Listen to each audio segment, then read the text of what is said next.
با مەبەستی داڕشتنی نەخشە ڕێگایەک بۆ باشترکردنی پرۆسەی پەروەردە لە هەرێمی کوردستان، وەزارەتی پەروەردە بە هاوکاری ڕێکخراوی یونیسێف لەسەر تێچوون و سوودەکانی پەروەردە کۆنفرانسێکیان ئەنجامدا. لای هەمان ئاشکرایە کە هەرێمی کوردستان لە 3 ساڵی ڕابردوو با قەیرانێکی سەختدا تێپەڕی. بڕینی بودجە لەلایەن حکوومەتی مرکزی عێراقەوە، حکوومەتی فێدرالی عێراقەوە، شەڕی داعش، هاتنی ژمارەیەکی زۆری ئاوارە، دابەزینی نرخی نەوت. ئەوانە هەمویان کاریگەری نەرێنیان لەسەر پرۆسەی پەروەردە لە هەرێمی کوردستان کرد وەکو هەموو کەرتەکانی تر.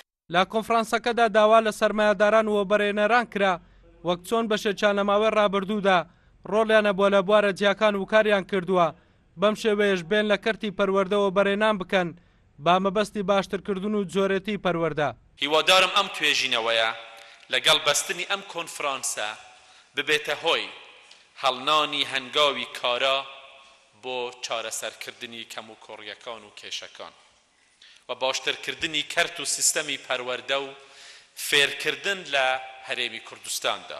لە کۆتایی کۆنفرانسەکەدا باز لە ژێرخانی وەزارەتی پەروەردە لە دروستکردنی خوێندنگا و نۆژەنکردنەوەیان و بەرزکردنەوەی ئاستی کوالێتی خوێندن و فێرکردن و زیادکردنی داهاتی دارایی بۆ کەرتی پەروەردە و هەڵسەنگاندن و پێداچوونەوە بە ئامانجە پەروەردەیەکان کرا.